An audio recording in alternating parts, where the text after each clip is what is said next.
ট্রাম্পের নোবেল পাওয়া নিয়ে একটা বেশ ইন্টারেস্টিং দুইটা তথ্য পাওয়া গেল।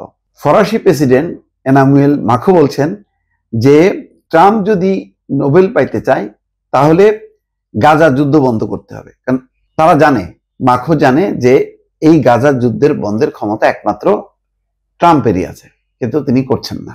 কিন্তু ডোনাল্ড ট্রাম্পের দেশে 76% মার্কিনী মনে করেন ট্রাম্প নোবেল পাওয়ার যোগ্য না। ট্রাম্প মনে করেন তিনি 7টা যুদ্ধ বন্ধ করেছেন ক্ষমতা আসার পর, সুতরাং তার 7টা নোবেল পাওয়া উচিত।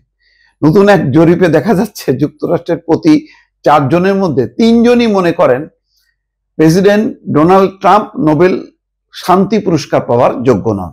ওয়াশিংটন পোস্ট এবং ইপসেস পরিচালিত জরিপে 11 থেকে 15 সেপ্টেম্বর পর্যন্ত যুক্তরাষ্ট্রের 2513 জন অংশ নেন। তাদের জিজ্ঞাসা করা হয় ট্রাম্পের নোবেল শান্তি পুরস্কারের মনোনয়ন বিষয়ে মতামত। সেই মতামতের ভিত্তিতে দেখা যাচ্ছে যে 76% লোক মনে করে যে সে নোবেল পাওয়ার যোগ্য না। আসলে গাজা যুদ্ধ যদি বন্ধ করা হতো, তাহলে যদি পারতেন তিনি, তাহলে হয়তো পরিস্থিতি ঘুরে যেত। দর্শক।